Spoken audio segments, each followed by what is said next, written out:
Samuel had always been the kind of man who liked testing limits, but I never thought he'd test ours. We had been together for 4 years, living in a little apartment downtown, where the walls were thin enough to hear the neighbor's cat cry at night. Still, it was home. He used to tell me I was all he needed. His eyes, dark and full of promises, would search mine, and I believed him every single time. Maybe that was my first mistake. The shift wasn't sudden, but it wasn't slow either. It crept in like a cold draft under the door in winter. It started with small comments like how other couples were trying open relationships to keep things exciting. I laughed it off at first, thinking it was just Samuel being Samuel, always, curious about the things he swore he'd never try. But then he brought it up again, and again, until one night over dinner, he said it flat out like it was just another item on our grocery list. "Kiana, we should think about opening things up. You know, give each other some freedom," he said, not even looking up from his plate. I stared at him, my fork frozen halfway to my mouth. Freedom? The word tasted sour. "Yeah," he continued, like it was no big deal. "We love each other, right? So what's the harm in exploring a little?" It felt like a slap I didn't see coming. My heart thudded painfully in my chest, and I forced a weak laugh, though it hurt my throat. "Are you serious, Samuel? After everything?" He finally looked up, his eyes soft but determined. "I'm serious, Kiana. I just think it could be good for us." Good for us. As if inviting strangers between us could fix what wasn't even broken until he started poking holes in it. That night, I lay awake next to him, watching the ceiling as he slept so peacefully like nothing had happened. I thought about all the times I had trusted him blindly, how I had been loyal without even blinking. And here he was, asking me to open a door I never wanted to see, let alone walk through. I wondered, did he think I wouldn't dare? That I would cry, beg, and accept whatever crumbs he threw my way? The next morning, I said nothing. I kissed him on the cheek before he left for work and watched him walk out the door, feeling something twist deep in my stomach. If he wanted the door open, fine. But he should have been careful what he wished for. Later that week, Monica came over. Monica, with her sharp laugh and wild curls, always had this untamed energy about her. She was Chiana's best friend since college, the one who always warned her about men like Samuel. Monica had seen right through him from the start, calling him out with a smirk whenever he tried to charm her. Maybe that's why I trusted her the most. We sat on the couch, a bottle of wine between us, as I poured out everything Samuel had said. Monica's eyes narrowed, her lips pressing into a tight line. "He really said that?" she asked, her voice low and dangerous. I nodded, feeling the sting of humiliation all over again, as if I'm not enough. Monica took a long sip of her wine, her gaze never leaving mine. "Then maybe it's time you show him just how open that door can swing." Her words buzzed in my head long after she left that night. I lay in bed, turning them over, testing their weight. Maybe it was the wine, or maybe it was the months of buried frustration rising like floodwaters, but a fire had been lit, and it was burning hotter by the hour. When Samuel came home the next evening, I greeted him with a smile that didn't quite reach my eyes. He didn't notice. He was too busy texting someone, his thumbs moving fast over the screen. He probably thought he was being clever, keeping his secrets tucked away in his phone. Little did he know, I had already unlocked a secret of my own. The next time Monica came over, there was a spark between us that hadn't been there before. It was subtle, a shared look that lingered too long, a brush of her fingers against mine as she passed me the glass of wine. The air felt charged, as if the universe itself was holding its breath. And I let it. I let it happen. Because if Samuel wanted an open relationship, I would show him what it really meant. The days that followed were a strange mix of cold calculation and hot, burning temptation. I found myself watching Samuel more carefully, noting every little change in his behavior.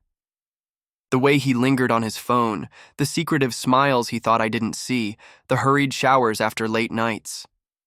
He thought he was the hunter, playing a clever game while I remained clueless prey, But the truth was, I had already set my own trap, and it was only a matter of time before he walked right into it. Monica kept coming over, more often than before. If Samuel noticed, he didn't care. Or maybe he thought she was here to comfort me in my so-called heartbreak over his ridiculous proposal. Let him believe that. Let him think I was the poor, wounded lover nursing my sorrow with wine and whispered conversations. The truth was far more dangerous. Each visit, Monica and I drifted closer to a line neither of us had dared to cross before. She looked at me differently now, like she saw more than just her best friend. Maybe she saw a woman who was finally ready to stop playing the fool. Maybe she saw the same fire in me that I saw in her. Either way, it was electric. One night, after, an evening that stretched late into the small hours, Monica stayed over. Samuel had gone out claiming he had some networking event for work. A poor excuse, and we both knew it. He probably thought he was being discreet, but his cologne still hung thick in the air, and there was a faint smear of unfamiliar lipstick on his shirt collar when he kissed me goodbye. Monica noticed it too. She said nothing at first, just raised an eyebrow, her lips curving into that dangerous smile of hers. Later, as we sat side by side on the couch, her voice broke the silence. "You deserve better, Chiana," she said softly, her fingers brushing mine. My breath caught, and I met her gaze. There was no pity in her eyes, only fire and something deeper, something that felt dangerously close to desire. "So do you," I replied, my voice barely more than a whisper. For a moment, we just looked at each other. The space between us seemed to vanish, like gravity had shifted and pulled us closer without either of us moving. I didn't think. I didn't hesitate. I leaned in, and when our lips met, it wasn't soft or uncertain.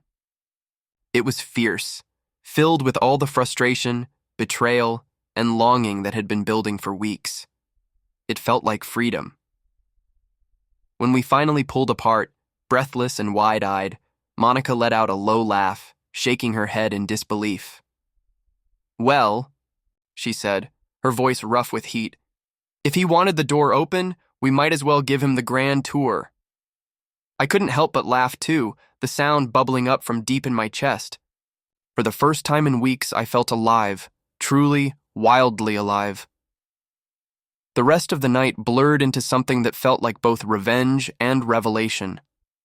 There was a fire between us that couldn't be smothered, no matter how much sense or caution tried to cool it.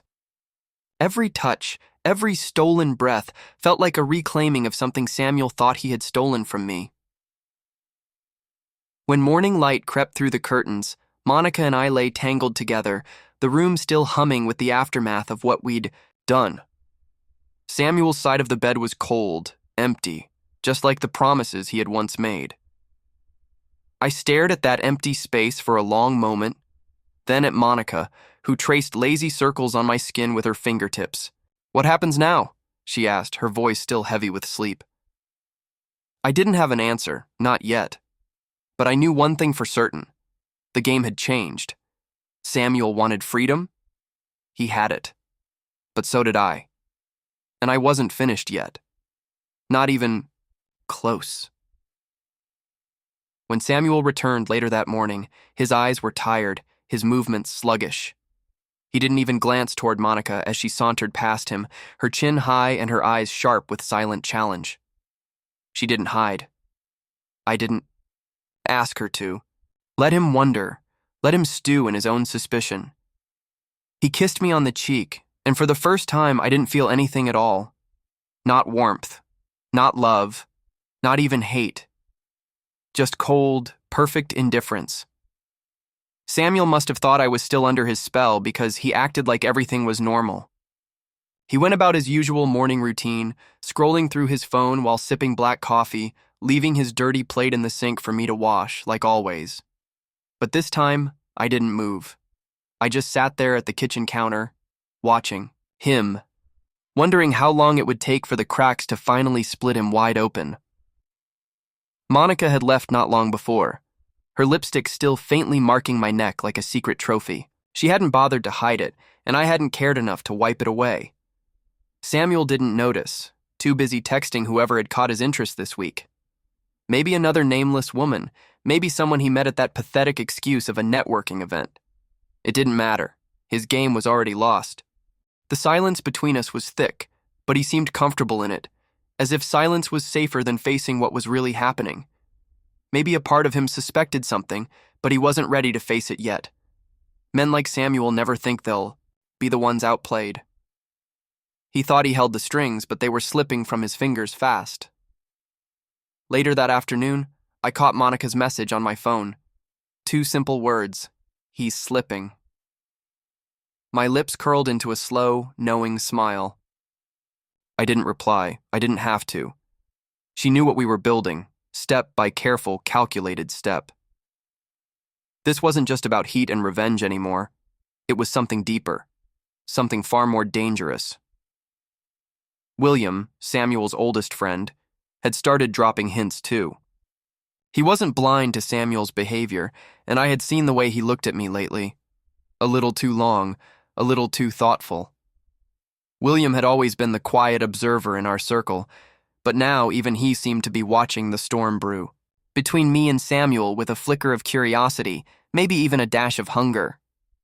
It was Monica who first mentioned bringing William into our little game. She said it casually, her tone light but her eyes sharp.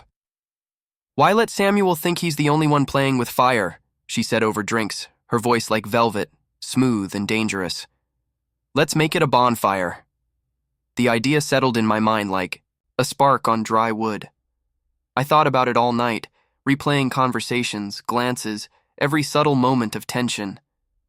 Samuel trusted William more than anyone, maybe more than he trusted me, and that made it all the more delicious.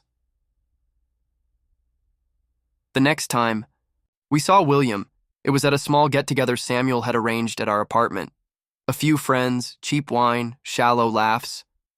Samuel played the charming host, acting like he had everything under control, while Monica and I exchanged quiet, loaded glances across the room. William noticed. Of course, he did. Later in the evening, when Samuel had disappeared into the kitchen, to fetch more drinks, William found me standing alone on the balcony. The city stretched out beneath us, lights blinking like restless eyes. "You good?" he asked, his voice low, almost too gentle. I turned to him, letting my gaze linger on his. "Face a beat too long." "Better than I've been in a long time," I replied, my voice smooth like honey laced with venom. He studied me, something flickering in his eyes. Maybe it was curiosity, maybe it was something darker. Either way, I saw the door swing open between us, just like it had with Monica. When Samuel returned, he found us laughing at some private joke, our bodies angled just a little too close. His eyes tightened for a heartbeat, barely noticeable, but I caught it. Oh, I caught it. Good, I thought. Let the suspicion fester. Let the jealousy twist inside him like a knife. As the night wore on, I kept William close, feeling Samuel's gaze, burning holes into my skin. Monica played her part flawlessly, weaving in and out of conversations, her eyes always returning to me with secret, knowing glances. By the time the guests had left and the door closed behind the last of them, Samuel was pacing the living room like a restless animal. His mask was cracking and I could see the panic creeping beneath his cool facade. "Something you want to tell me?"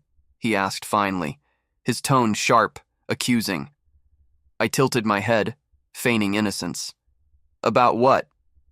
"Don't play dumb, Chiana," he snapped. "You and William, and Monica too. What the hell is going on?" My smile was slow and deliberate, a spark of pure satisfaction dancing in my chest. "You wanted an open relationship, Samuel," I said, my voice dripping with mock sweetness. "I'm just following your lead." For the first time in weeks, he had no words, no excuses, no clever comebacks, just silence.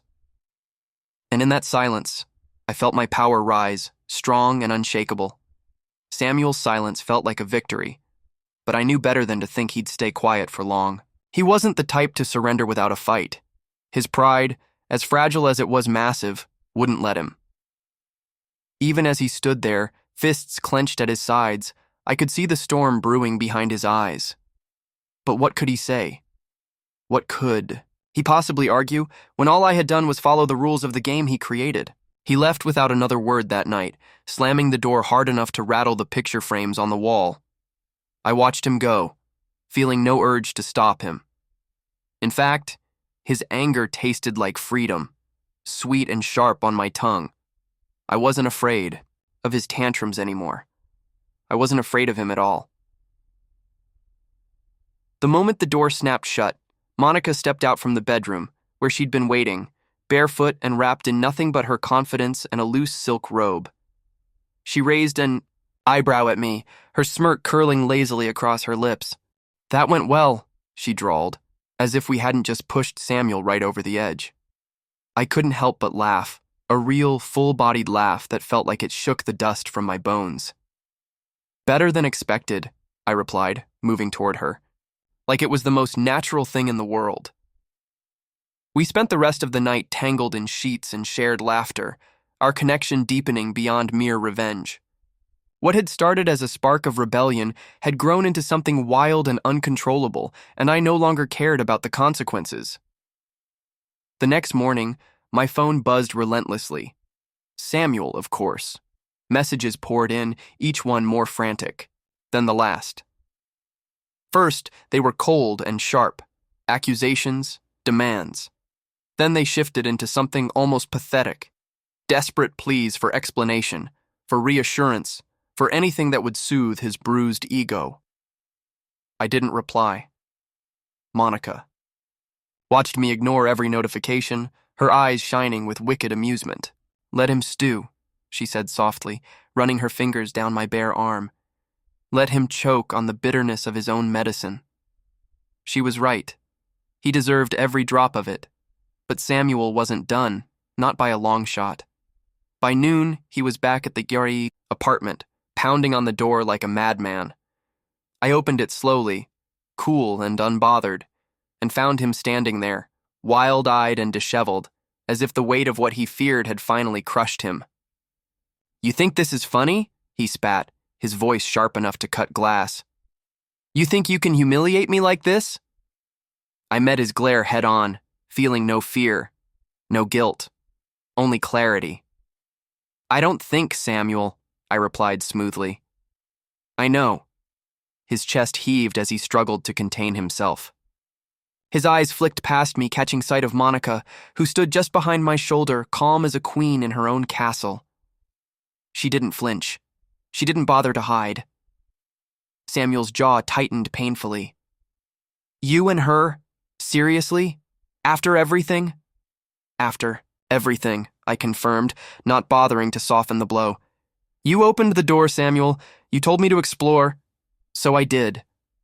For a moment, I thought he might lunge forward, fury pulsing through his veins like poison. But then, a cruel twist of a smile ghosted across his lips, and he shook his head slowly. "You think you've won?" he sneered. "You think this little game makes you the victor?" I leaned closer, my voice dropping to a dangerous whisper. "I know it does." Before he could answer, William appeared behind him in the hallway, hands casually stuffed in his pockets, his gaze cool and assessing. His timing couldn't have been more perfect if I had orchestrated it myself. He nodded at me, then at Monica, his expression unreadable but sharp with understanding. Samuel's eyes darted between us, confusion clouding his anger. "What the hell is this?" he demanded, gesturing wildly at William. "You too?" William's lips quirked into a crooked smile. "Looks like you're not the only one who enjoys an open door," he said calmly, delivering the final blow. Samuel staggered back, his bravado crumbling before my eyes. For a man who thought he controlled every piece on the board, he had no moves left to play, and I felt nothing but satisfaction. As he turned and stormed down the hall, his shoulders stiff with rage and defeat, I knew this wasn't over. Samuel wasn't the kind to walk away quietly.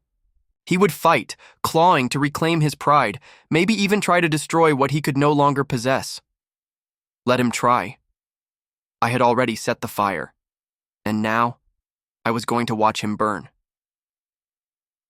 Days passed, but Samuel didn't disappear like I hoped he might. He was like a bad storm that just kept circling, refusing to break apart and die quietly. If anything, the fire in him had only grown wilder. He sent messages constantly, not just to me, but to Monica and William too. Each one more reckless than the last. One moment he was begging me to come back, promising to fix things, promising to close the door again, as if it had never been swung wide open by his own hand. The next moment he was spitting threats, warning me that I would regret this. I didn't regret a thing. Monica spent more nights at my place now. She brought over her favorite records, her sketchbook, even her morning coffee beans, like she was slowly moving in without ever saying the words. I liked it. I liked the way she filled the space Samuel had emptied with his selfishness. She made the apartment feel alive, like it belonged to someone who was no longer waiting to be chosen. One evening, while we were curled up on the couch, her head resting on my shoulder, she glanced up at me with a wicked little grin. "You know," she murmured, "he's not going to let this go. Samuel's too proud for that." I ran my fingers through her hair, feeling the softness of it, the calm she brought me. "Let him chase his own shadow," I replied. "I'm done looking over my shoulder." She looked at me for a long moment, something warm and fierce flickering in her eyes. "Good," she said softly. "Because I'm right here, Kiana, and I'm not going anywhere." But Samuel had other plans. That weekend, William invited us both to a small rooftop gathering. Something casual, just a few people, drinks, music under the open sky. I wasn't sure at first. The thought of Samuel showing up uninvited crawled under my skin like a splinter, but Monica convinced me. "Let's show them we're not hiding," she said, pressing a kiss to my neck. "Let's show him." The rooftop was bright with string lights, laughter floating into the night air. William greeted us with his usual quiet charm, offering us drinks and easy conversation. For a little while, I forgot about Samuel entirely. I forgot about his threats, his rage. I let myself enjoy the moment, the way Monica's hand felt wrapped around mine, the way William's gaze flickered with something close to admiration every time we laughed too loud. But of course, Samuel couldn't stay away. He arrived like a thunderclap, uninvited and unwelcome, his face twisted into a storm of anger and bitterness. His eyes scanned the crowd until they landed on me, then dropped to Monica's hand resting in mine. His jaw clenched so tightly I thought his teeth might crack. "You've got to be kidding me," he snarled, striding toward us like he owned the place. "Dragging her into this mess wasn't enough? Now you're parading it in public?" His voice cut through the music, silencing the conversations around us. People turned to watch, eyes wide with curiosity and a hint of fear. Samuel always did have a talent for turning heads, just never for the right reasons. William stepped in front of him smoothly, his posture calm but unyielding. "Back off, Samuel," he warned, his tone low and sharp. "No one here is interested in your drama." But Samuel wasn't listening. His fury had blinded him completely. His gaze locked on mine, and for a second, I saw something behind the rage, something hollow and desperate. "You think you've won, Chiana?" he spat. "You think this is victory? Look at you. Look at the mess you've made." I didn't flinch. I didn't lower my eyes. I let him see every ounce of strength he had failed to destroy. "I don't think it, Samuel," I said clearly, my voice steady over the hush of the rooftop. "I know it." The moment stretched, heavy and electric. For a second, I thought he might do something stupid, something reckless. His fists tightened at his sides, his chest heaving with shallow breaths. But then William took a step closer, his presence a silent warning. Monica's grip on my hand tightened, her support solid and unshakable. Samuel's eyes darted between us, and I saw the moment he realized just how alone he truly was. Without another word, he turned and stormed off into the night, swallowed by shadows and his own bitter defeat. The music slowly resumed, conversations picking up once more as the tension faded. William shot me a look of quiet approval before slipping back into the crowd. Monica leaned her head against my shoulder, her breath warm against my skin. "You handled that perfectly," she whispered, her smile pressed to my neck. but I couldn't shake the feeling deep in my chest, a flicker of unease beneath the satisfaction. Samuel was finished for now, but I knew men like him never disappeared. Completely. He would wait in the dark corners, nursing his wounds, waiting for the right moment to strike back. Let him try. I had already chosen my side, and I wasn't afraid of the dark anymore. The rooftop incident didn't end Samuel's obsession. If anything, it only poured fuel on the fire already raging inside him. In the days that followed, he went quiet. Too quiet. He stopped with the desperate texts, stopped calling, even stopped lurking around our building, but I knew him too well to think he'd given up. No, this wasn't surrender. This was strategy. He was waiting, planning something ugly beneath the surface of his silence. Monica sensed it too. Her usually carefree laugh had a sharper edge now, like she was bracing for a storm that hadn't broken yet. She stayed closer, slept over every night, her presence beside me like a shield I hadn't realized I needed so badly. One evening, as we lay tangled in my sheets, her fingers idly tracing shapes across my skin, she spoke in that low, knowing tone of hers. "He's not done, Chiana," she said quietly. "I can feel it." I sighed, pressing a kiss to her shoulder, tasting the worry she couldn't quite hide. "I know," I admitted, "but whatever move he's planning, we'll be ready." I wanted to believe that.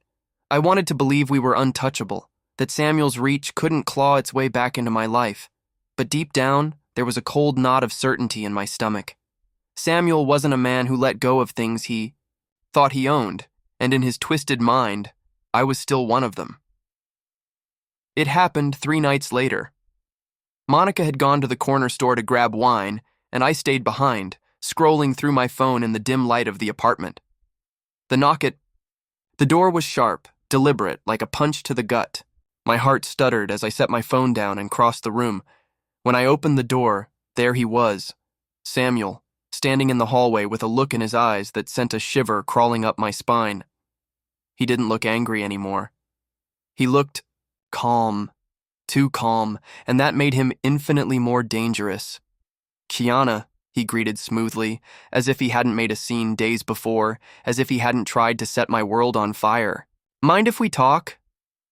Every instinct in me screamed to slam the door in his face, but something made me hold it open just a fraction longer. Maybe it was curiosity. Maybe it was the need to see what card he thought he could still play. "Talk about..." "What?" I asked coolly, my fingers tight around the door handle. His eyes softened, a performance so practiced it almost fooled me. "About us," he said, stepping closer. "About how this thing you're doing is beneath you." A bitter laugh escaped me before I could stop it. "Beneath me?" I echoed. "You mean not crawling back to a man who wanted an open door until I actually walked through it?" His jaw twitched, a crack in his calm mask. "You're throwing away everything we built." "No, Samuel," I said, my voice sharpening. "You did that when you told me you wanted freedom, and now you're just mad because I found something better on the other side." His gaze darkened, his charm slipping into something colder, more dangerous. "You think Monica's going to love you the way I did? You think she's going to give you everything I could?" I held his stare, steady and unflinching. "She already has." That was when his facade shattered completely. His fists clenched at his sides, his breathing uneven. "You're making a mistake," he warned, his voice low and hard. "Both of you, and William too. You think you're safe, but you're not. None of you are." The threat hung in the air like smoke, bitter and suffocating. But I didn't blink. I didn't show him an ounce of fear. "You should leave, Samuel," I said firmly, my heart thudding in my chest, "before you do something you really can't take back." His eyes bored into mine, and for a heartbeat, I saw him weigh the moment, balancing on the edge of something violent. But finally he stepped back, shaking his head with a humorless laugh. "This isn't over, Chiana," he spat, turning on his heel. "Not even close." The door clicked shut behind him, and I locked it immediately, pressing my back against the wood. As I tried to steady my breath, my hands trembled, not with fear, but with adrenaline. He was unraveling. Fast. Minutes later, Monica returned, a bag of groceries in her arms and concern etched on her face the moment she saw me. "He was here," I said before she could ask. Her jaw tightened as she set the bag down. "What did he say?" I met her eyes, my own steady now, my resolve hardening like stone. "That it's not over." Monica stepped closer, cupping my face in her hands. "Then we finish it," she whispered fiercely. "Together." And as I held her gaze, I knew we would. Whatever game Samuel thought he was playing, he had no idea the strength of the force he'd unleashed. We weren't just surviving anymore. We were ready to end this. The next morning felt too still, like the air itself was holding its breath. Even the sunlight creeping through the curtains looked pale, as if it didn't dare shine too brightly. Monica moved around the apartment with sharp, restless energy, her eyes flicking to the window every few minutes, her shoulders tight with tension. I could feel it too. A pressure in the chest, a quiet but steady drumbeat of warning. Samuel wasn't finished. He was circling, waiting for his moment. We didn't have to wait long. By the time the sun dipped low in the sky, I got a message from William. Short, but heavy with meaning. "Call me. Now." My pulse quickened. I stepped out onto the balcony to call him, the cool air brushing my skin like a warning. William picked up on the first ring, his voice tight. "He's making moves, Kiana," he said without wasting a second. "Samuel's been digging around my office, asking questions, dropping your name. He's trying to drag you into something legal, something ugly." My stomach turned cold. "What kind of legal?" "Fabricated," William replied bitterly. "Harassment claims. He's trying to twist the story, make himself the victim. He's desperate." Of course he was. Samuel couldn't handle being the one left behind, the one discarded and forgotten. He was clawing at whatever scraps of power he had left, and if he couldn't win me back, he'd try to ruin me instead. Monica stepped onto the balcony, reading the fear in my face like an open book.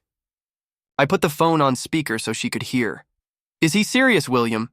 she asked, her voice sharp as a blade. "As a heart attack," William answered. "He's got nothing real, but he doesn't care. He's hoping noise alone will scare you." A flicker of rage sparked in Monica's eyes. "He doesn't know us very well, does he?" "No," I said, my voice low and steady. "But he's about to." We ended the call with a plan. William, sharp as ever, already had contacts lining up, people who owed him favors, people who didn't like men like Samuel any more than we did. He would handle the legal noise. Monica and I had something else in mind. Reputation. Samuel's precious, fragile reputation. The mask he wore in public, the lies he told to keep his image polished and intact. I knew things about him, things I had buried deep during the years. We were together. Affairs, shady business deals, lies he told to friends, betrayals he had buried beneath charm and empty promises. Things that, if brought to the surface, would shatter him. Monica, ever the strategist, had already started gathering receipts, texts, emails, photos, evidence that painted Samuel in the true colors he tried so hard to hide. She worked quickly, her fingers flying across her laptop as she pieced everything together like a puzzle. "This is going to end him," she said, not looking away from the screen. "Good," I replied, the words cold but true. "He deserves every second of it." It felt strange how calm I was as we plotted Samuel's downfall. Once, not so long ago, the thought of revenge would have twisted my stomach, made me question my own heart, but not anymore. Samuel had emptied me of hesitation, drained me of guilt. All that was left now was clarity, ruthless, sharp clarity. As night fell, I sat with Monica on the couch, her warmth steady beside me. We reviewed everything we had, every piece of Samuel's web we were about to unravel. William sent another update. "Tomorrow morning," his message read. "We hit him where it hurts. I showed Monica the message, and she smiled, slow and dangerous. He played with fire, she murmured, resting her head against my shoulder. Now let him burn. I didn't sleep that night. Neither of us did. We lay awake in the dark, our hands tangled together, our minds alive with anticipation. Tomorrow would be the day we finished what Samuel started. Tomorrow, the house of lies he built would finally collapse. As dawn broke, pale light spilling into the room, I felt something I hadn't felt in months. Peace, not fear, not dread, not even anger, just quiet, steady peace. Because I knew, without a doubt, that Samuel's end was coming, and this time, it would be final. Morning came with a strange kind of stillness, as if the whole city had gone quiet just to watch what was about to unfold. I stood by the window, my coffee cooling in my hands, staring out at the street below. Everything looked so normal, so painfully ordinary, and yet beneath that calm surface, something explosive was ticking down to its final second. Monica stepped, up behind me, her arms sliding around my waist as she rested her chin on my shoulder. Ready? She asked softly, her breath warm against my skin. More than ready. I was done waiting for Samuel's next move. I was done letting him take space in my mind, in my life. Today, we end it. William had been working overnight, pulling strings, leaking just enough of Samuel's dirty secrets to the right people. I watched it unfold in real time. Social media posts spreading like wildfire, emails hitting inboxes, voices rising in sharp, scandalous whispers. It started with the affair Samuel had tried to bury, not with a stranger, but with the wife of a powerful business partner. Then came the shady deals, the financial fraud Samuel had thought was so cleverly hidden. Monica found receipts of money funneled into offshore accounts, and William's contacts were only too happy to bring them to light. Within hours, Samuel's polished world began to crumble. My phone buzzed with updates, each one a nail in the coffin he had built with his own hands. Sponsors pulling out, partners distancing themselves, friends who once praised him now publicly condemning his lies. His reputation, that shiny armor he wore so proudly, cracked and shattered under the weight of the truth.